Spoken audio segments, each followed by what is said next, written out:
네, 안녕하세요. 오늘부터 박자를 좀 맞춰주시면 감사하겠습니다.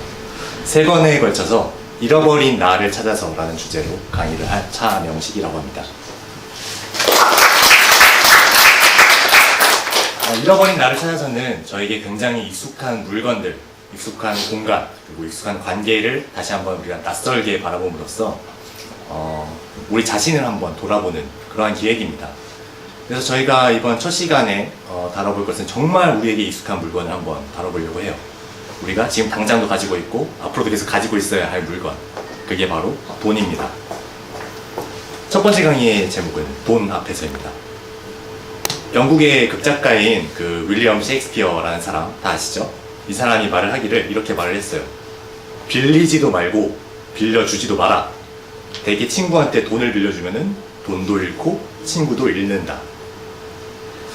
제 친구 중에서도 언젠가 한 친구가 다른 친구한테 돈을 한번 빌려준 적이 있었는데 이게 처음에는 이제 좋게 가죠. 근데 이제 가다 보니까 이 친구가 점점 돈을 갚는 게 늦어지는 거예요. 그럼 이제 딱 보이는 게 있죠. 이제 그 망설이다가 얘기를 합니다. 야, 돈 언제쯤 줄 수 있냐. 그러니까 친구가 처음에는 줄게 이러다가 나중에 가면은 뭐라고 하죠? 야, 나하고 네 사이가 이거밖에 안 되냐? 이렇게 이야기를 하죠. 그러다가는 이제 딱 보이는 거죠. 그래도 돈을 받아야 되니까 계속 이야기를 하고 이 친구는 점점 더 신경질을 내다가 나중에는 야, 이거 먹고 떨어져 하면서 사이가 벌어지게 되는, 이제 어떤 의미에서 전형적인 그런 시나리오가 있죠. 이거 외에도 사실은 우리가 되게 많은 경우를 봅니다. 보통 굉장히 친밀한 관계, 예를 들면 가족이라던가 친구라던가 이런 관계에 그 돈 문제가 끼어들게 되면은 자꾸 사이가 벌어져요. 그러면 이제 어른들이 이렇게 말씀을 하시죠. 아유, 돈이 대체 뭐라고 친구 사이, 가족 사이 그렇게 벌어지게 하나. 그리고 이게 사실은 문제의 핵심입니다. 돈이란 무엇인가? 우리가 여기에 대해서 대답을 가지고 있어야만 이러한 일들이 왜 벌어지는가를 대답할 수가 있겠죠. 그래서 돈이란 무엇인가? 제가 이거를 깔쌈하게 3가지로 한번 정리를 좀 해봤습니다. 첫 번째, 돈은 영원하며 불멸한다. 이게 무슨 뜻이냐? 우리가 돈이라고 하면은 이거를 이야기할 텐데, 10,000원짜리였어도 좋았을 때 지갑에는 1,000원짜리밖에 없거든요. 이렇게 좀 꼬질꼬질하고 꼬깃꼬깃하고 때도 탔고 이런 좀 헝겊 천조가리, 이거 우리가 보통 돈이라고 부르는 물건인데 사실 이거는 껍데기에 불과하죠. 중요한 건 이 안에 있는 알맹이입니다. 이 알맹이가 정말 신묘한 물건이거든요. 뭐냐면은 보통 우리가 물건은 시간이 지나면 없어집니다. 먹을 것들은 썩고 뭐 좀 오래가는 플라스틱 이런 것도 우리가 쓸모가 닿으면 버리잖아요. 그래서 파쇄돼가지고 사라지죠. 근데 이 돈이란 놈은 절대 없어지지가 않아요. 주인을 바꿔도, 손에서 손을 넘어가도 돈은 계속 살고, 아까 보여드린 그 껍데기 1,000조각이 해지면은 은행에 가면 바꿔주거든요. 그리고 또 이게 우리가 ATM기에 넣으면은 숫자가 되잖아요. 전자 데이터가 숫자가 들어가지만 돈은 여전히 거기 살아있습니다. 또 설령 환전을 한다고 해도, 다른 돈으로 바뀐다고 해도 돈은 여전히 살아서 넘어가요. 절대 사라지지 않는 불멸의 존재죠. 그리고 두 번째, 돈은 만물의 척도이자 기준이 된다. 이게 무슨 뜻이냐면은 그 돈은 비교할 수 없는 것들을 비교하게 해줍니다. 혹시 여기 야구 보는 분들이 좀 있으실까 잘 모르겠는데 요새 야구 인기가 많이 가가지고 그 야구에는 2가지 딱 나와서 2가지가 있죠. 빠따를 휘두르, 죄송합니다. 야구 방망이를 휘두르는 타자가 있고 공을 던지는 투수가 있습니다. 근데 이 투수하고 타자 중 어느 쪽이 더 팀에 가치 있는 선수인가? 이걸 이야기했을 때 우리가 대답을 딱 하기가 쉽지가 않아요. 야구하는 사람들도 다 다르게 대답합니다. 근데 우리가 딱 볼 수 있는 정말 쉬운 방법이 있어요. 뭐냐? 연봉을 누가 더 많이 받느냐. 일반적으로 우리가 어떤 물건이나 사건이나 이런 거에 대해서 부여하는 가치는 사람마다 다 다를 수가 있습니다. 그럼 이제 당연한 일이에요. 그런데 우리 모두를 합의하게 하는 것, 우리의 뜻을 모아주는 것, 동의할 수밖에 없게 만드는 것, 거기에 가격이 딱 매겨지면은 우리는 거기에 동의할 수밖에 없어요. 이 돈이 우리가 모두가 다른 가치와 이런 것들을 하나로 묶어주는 정말 강력하고 객관적인 기준이 되어주는 거예요. 그럼 3번째, 돈은 무엇이라도 될 수 있다. 이건 좀 이해하시기가 쉽죠? 왜냐면 우리는 오늘날 돈을 가지고 뭐라도 살 수 있는 시대에 살고 있잖아요. 더 이상 물건만 살 수 있는 시대가 아니죠. 사람도 살 수 있고 시간도 살 수 있고 온갖 것들을 정말 살 수 있는 시대고, 근데 이건 달리 말하면은 돈이 단순히 어떤 물건이라고 하면은 이렇게까지 될 수가 없어요. 돈은 뭐냐? 단순히 물건이 아닙니다. 이 시점에서 이미 뭐냐? 힘입니다. 무엇으로도 변할 수 있는 힘이고, 그리고 무한한 가능성 그 자체예요. 정리해 보겠습니다. 세 가지를 이야기했어요. 첫 번째, 돈은 영원 불멸합니다. 두 번째, 돈은 만물의 기준이 되는 거죠. 세 번째, 돈은 무엇이라도 될 수 있는 힘입니다. 우리가 원래 그 돈을 되게 중요한 거고 정말 우리가 탐내하지 않는 거지만, 이렇게 얘기하니까 돈이 더 파워풀한 게 확 드러나죠. 객관적으로 얘기해보니까. 근데 어떤 의미에서 이렇게 보면은 돈은 정말 신처럼 느껴지기도 해요. 전지전능하죠. 근데 그렇게 얘기하면은 뭐야? 우리는 그 돈이라는 신을 믿는 신도일 수도 있어요. 또 그 돈이라는 종교가 우리 시대를 장악하고 있는 걸 수도 있죠. 여기에 돈이 무엇인가에 대한 해답이 있습니다. 종교는 뭐죠? 종교는 물건이 아니에요. 종교는 관계고, 그 자체로 공동체고, 하나의 시스템입니다. 돈도 마찬가지입니다. 돈은 물건이 아닙니다. 돈은 관계고, 공동체고, 시스템이에요. 이건 뭘 의미하느냐? 돈은 우리한테 어떤 특정한 관계를 지시를 해요. 어떤 관계에 돈이 끼어들면은 우리는 그 돈이 말하는 관계를 따라서, 그 특정한 형태의 관계를 따라서 상대와 관계를 맺게 됩니다. 즉, 이거를 한번 우리가 돈의 규칙, 즉 돈의 룰이라고 한번 이야기를 한번 해보겠습니다. 돈의 룰이란 그렇다면 대체 뭐냐? 앞서서 돈에 대해서 얘기했습니다. 돈은 영원불멸하고 만물의 기준, 객관적인 규칙이 되는 절대적인 힘이라고. 그럼 우리가 돈을 통해서 누군가와 관계를 맺는다고 하는 것은 나하고 상대가 있을 때 그 사람과 직접 다이렉트로 관계를 맺는 게 아니에요. 뭐냐? 사이에 어떤 돈이라고 하는 절대적이고 객관적인 규칙, 기준이 있어요. 그리고 그 규칙과 기준을 통해서, 규칙과 기준을 거쳐서 상대하고 관계를 맺는 게 돈의 룰입니다. 우리가 어떨 때 이 돈의 룰에서 관계를 맺느냐? 보통은 우리가 정말 낯선 상대하고 관계를 맺을 때 이 돈의 룰을 가지고 관계를 맺습니다. 여기 지금 직장에 계시는 혹은 계셨던 분이 얼마나 계실지 잘 모르겠는데, 우리가 회사하고 계약을 맺잖아요. 관계를 맺잖아요. 근데 회사는 보통 우리한테 낯선 상대죠. 그러니까 사적인 친분이 있는 경우도 제일 많지만 없는 경우가 사실 더 많잖아요. 사적인 친분이 없는 회사라는 상대와 내가 관계를 맺을 때 나한테는 낯선 회사 말고 내가 믿을 수 있는 무언가가 필요한 거예요. 그게 뭐예요? 돈입니다. 돈은 정말 객관적이고 그리고 절대적인 규칙, 기준이기 때문에 회사는 믿을 수 없어도 돈은 믿을 수가 있어요. 무슨 뜻이냐? 내가 회사랑 계약을 맺으려고 하는데 회사가 이렇게 얘기합니다. 아, 우리와 같이 일하자. 우리 잘해줄게. 근데 그 잘해줄게의 기준이 뭔데요? 알 수 없거든요. 내가 말하는 잘해줄게하고 그쪽이 말하는 잘해줄게가 같을 거라는 보장이 전혀 없어요. 근데 이거를 돈으로 표현한다. 너가 우리 회사에서 일하면은 대가로 이렇게 주겠다. 토시 하나 틀리지 않고 정확히 계산된 그 기준이 딱 있죠. 그럼 우리는 그걸 보고서 거기서 일할지 않을지를 결정할 수가 있습니다. 이처럼 돈의 룰에 따르는 관계는 중간에 돈이라는 어떤 그 객관적인 규칙을 거치는 관계이기 때문에 이 관계에서 오고 가는 수많은 것들, 예를 들어 물건일 수도 있고요, 이게 감정일 수도 있고, 그리고 또 의견이나 지식 같은 걸 수도 있어요. 아무튼 그거 무엇이 오가든 간에 일단 기본적으로 그게 철저하게 계산이 서야 됩니다.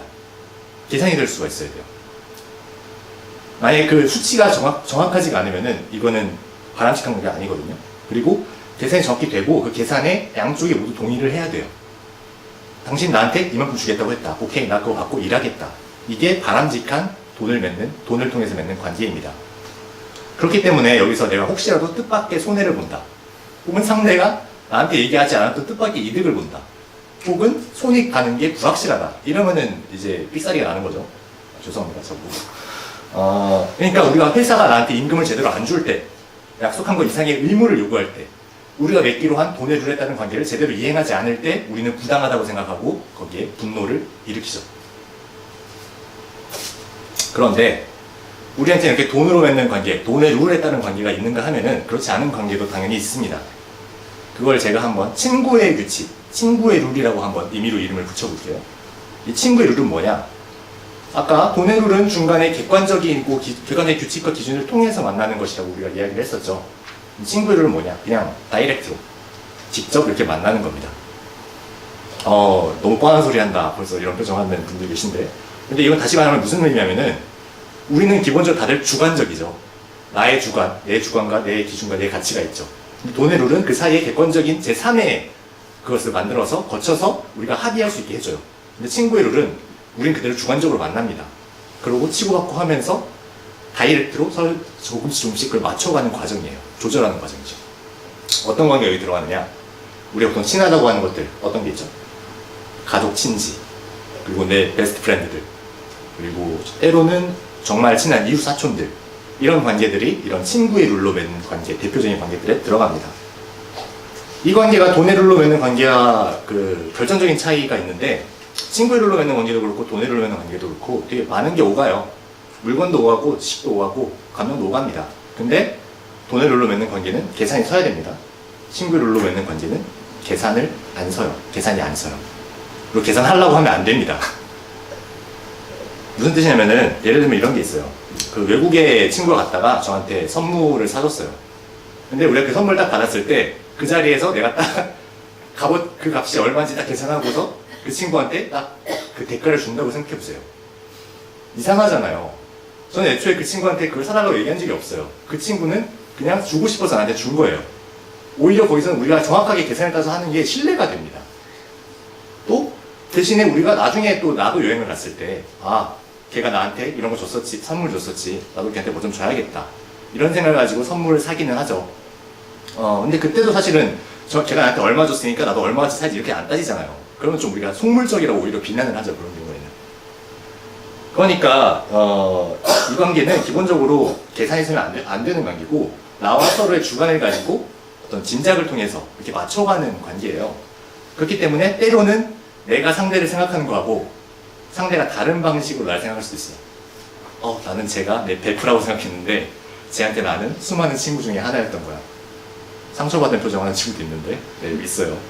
아무튼 그런 것처럼 우리는 이제 서로 다른 주관성을 점차 조율해 나가는 관계가 바로 이 친구의 룰로 맺는 관계입니다. 근데 그만큼 이 관계는 불안정합니다. 왜냐면 딱 모두가 합의하는 기준이 없기 때문에, 내 감각과 상대의 감각을 맞춰가는 때문에 불안정한 게 분명히 있죠. 이제 슬슬 결론으로 한번 좀 가보겠습니다. 앞서서 그 친구하고 돈 빌려줬을 때 문제가 생기는 거에 대해서 제가 이야기를 했었는데, 이걸 이제 우리가 이걸 가지고 해석을 해보면은 이렇게 될 수가 있어요. 기본적으로 친구랑 나는 친구의 룰로 관계를 맺고 있었습니다. 그런데 여기 돈 거래를 하게 되니까 그 위에 돈의 룰이 더 씌워진 거예요. 이 둘의 원칙은 아까도 말했듯이 분명히 다르거든요. 그러니까 이 두 가지가 서로 부딪히면서 혼선을 일으킨 거예요. 나는 저 친구를 돈의 룰로 대해야 될지 친구의 룰로 대해야 할지 잘 모르는 상태예요. 상대도 잘 몰라요. 그러다 보니까 서로 감정이 상하게 되는 거죠.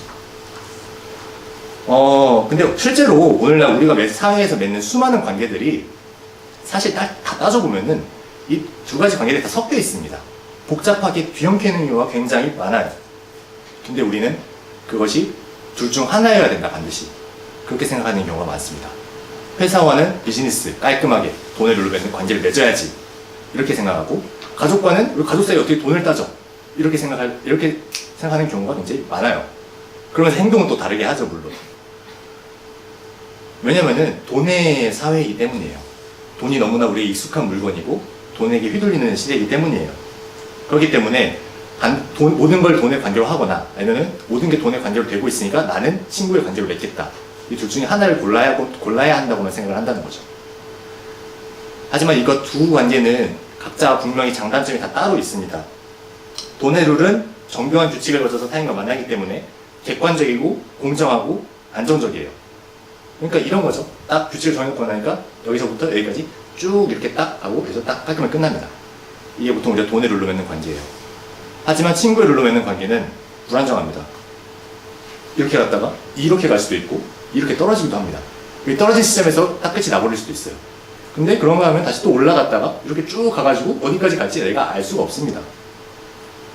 근데 대신에 이렇게 어떤 불안정한 만큼 일반적으로 딱 재놓은 것 이상의 관계를 맺을 수도 있지만, 특히 양쪽의 주관성을 서로 맞춰가는 것이기 때문에 한쪽의 힘이 너무 세다 그러면은 상대가 자기 주관을 강요할 때 우린 거기 질질 끌려갈 수밖에 없죠. 그러니까 우리는 사실은 이 두 가지 관계가 분명히 다 존재하고 맺는 관계들이 우리가 맺는 모든 관계에는 이 두 가지 것들이 어느 정도 섞여 있음을 인지를 해야 됩니다. 그러니까 경직된 사고로 나는 쟤하고 이렇게만 관계, 돈의 룰로만 맺을 거야. 쟤하고는 친구의 룰로만 맺어야 돼. 이렇게만 생각할 것이 아니라 우리 스스로 내가 이 상대와 왜 어떤 관계를 맺고자 하는가, 이걸 나 스스로 생각하고 결정할 수 있어야 하는 시대예요. 왜냐하면은 결국 나라는 사람을 결정하는 것은 내가 맺는 관계들이 나라는 사람이 어떤 사람인가를 결정하는 것이거든요. 그렇기 때문에 우리가 그러한 관계들을, 돈의 룰과 친구의 룰 관계들을 이해하고 상황과 필요에 따라 그 상대들과의 관계를 나 스스로 구성할 때 비로소 우리는 이 시대에 나 자신을 발견할 수 있을 거라고 생각을 합니다. 네, 여기까지입니다. 감사합니다.